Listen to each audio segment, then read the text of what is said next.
Okay, hello. So I tend to do most of my training around the idea of short, condensed bursts of intense training to fit around people's busy lifestyles and how to leverage that and make it work and lose weight and that kind of thing. So while that's still good, why not be efficient? Why not get a lot out of a little? And also making that work in terms of like hormones and when you might fast and things like that. But under the current climate, I'm going to start looking at what it would be, what it's like to train from home. I've not actually used the gym for a couple of years, so and I'm an ex-gym now, so this is kind of my wheelhouse, I would say, in terms of getting the best out of working from home. So what I'm going to do is um, I'm going to put through a few videos around what I'm going to base it on is levels. So level one, which is going to be relevant today because that's going to be, I think, would include maybe the over 70s, people that pretty much need to self-isolate, people that are very immobile, maybe very overweight, or for whatever reason, just entry level.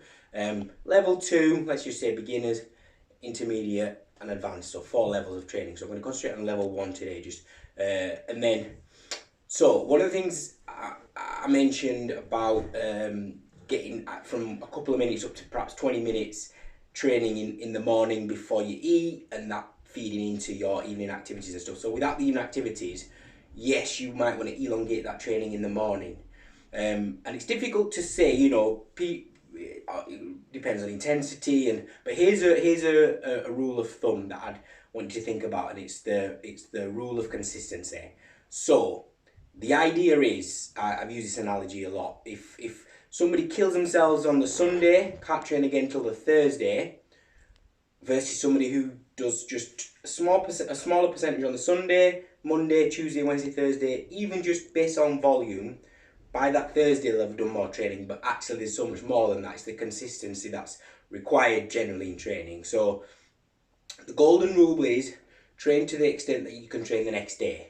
Even if you're gonna have to possibly find that, especially if it's entry level. So perhaps you might start off a little bit slower, but that I think would relate to length of time. So maybe a ballpark idea would be you might start on 30 minutes, let's say, but again, you're going to vary the intensity. It might be lesser at the moment, it might be more, depends on your fitness levels. But that's going to be the idea. So the rule of thumb is consistency and no maximum training I can do so that I can train the next day. So we're going to start on level one. The other thing I want to talk about quickly about training from home is, again, and I talk about this in terms of nutrition, but we are people that follow a narrative, we follow a story. So you need to give yourself a story to follow. The best one is if you've got someone that's similar weight and age and stuff, and you can train with them. Particularly, I mean, this is my own plug, but if you could do jiu-jitsu, you just need a carpet, and you can. This is the time to learn jiu-jitsu if you've got someone you can train with. I actually don't. My kids are too little, but yeah. So, but the most usual one is self-development. So basically, getting yourself better, even just on the numbers.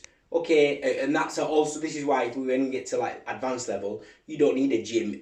If you think of the idea of training to failure, you can get as much out of a home body workout as you can in the gym. I mean, there's certain tweaks obviously, but pretty much. So I would suggest as well, giving yourself that goal of improvement, self-development, just getting a little bit better in what you're doing.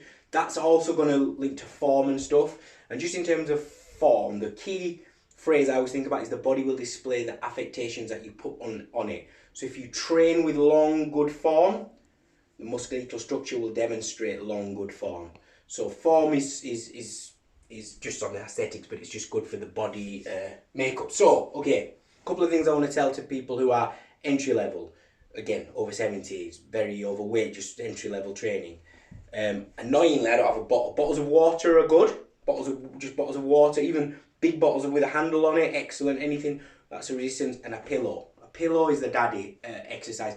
Even high fitness, but just for warm ups and stuff. But for somebody who's not used to training or is a bit immobile, because you want to develop to power, and a pillow allows power. Obviously, because it's soft, doesn't damage anything, and it's possible to get to power even if you're old, as long as you do it right. So the first one, I'm going to just do I've done this sort of idea before. I'm going to do a quick workout for entry level, sort of a round robin routine, which is going to what's the word? Mix up between lower body and upper body, just to get the lymphatic system moving. And it's just, so first thing in the morning, let's say between 10 and 11, this could be a pattern you use. So we're going to you see me okay? You can move if you need to. So the idea here is a squat with a power up. So we're going to very slowly squat down. So we want to keep that neutral spine, so pushing our chest out and our bum up when we squat. So we're going to come down as slow as we can. Now if you don't need to rest on this chair, great, but let's say you do. We're going to rest on the chair. Now we're going to load up, because we're going to stand up as fast and as powerful as we can, pushing our hips forward, straight up, fast and powerful, and we're going to use our hands to brace it if we go too far. So 1, 2, 3, power up, slowly down, power up, slowly down, power up. Now if you don't need the slowly down, power up, slowly down, power up. Okay, so that's exercise 1. We'll mix that up with exercise 2, which is going to be the use of the pillow. So we're going to take the pillow, we're going to thrust it to the wall in the way that a press up would be done. So we want our elbow not flared out or not tucked in for this one. We're about 30 degrees. Keep the torso still for this one. And we're going to throw out just all we've got. That's the key with power. It's absolute maximal effort of every one. So we don't need to push it out much. You can't let it fall. Use our feet to pick it up. So we're getting that movement in. Don't just bend with your feet still.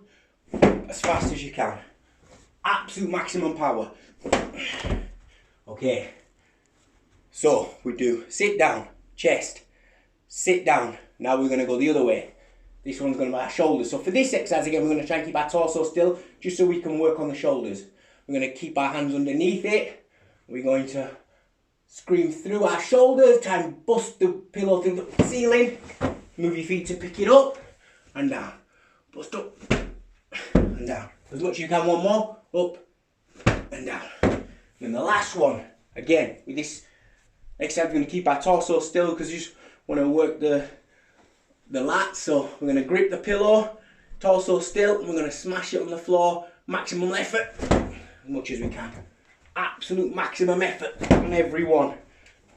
Absolute maximum effort on every one. Okay, so the routine would go perhaps 10, 10, 10, 10, 10, 10. That's level 1. And that's with a warm-up, stretch afterwards.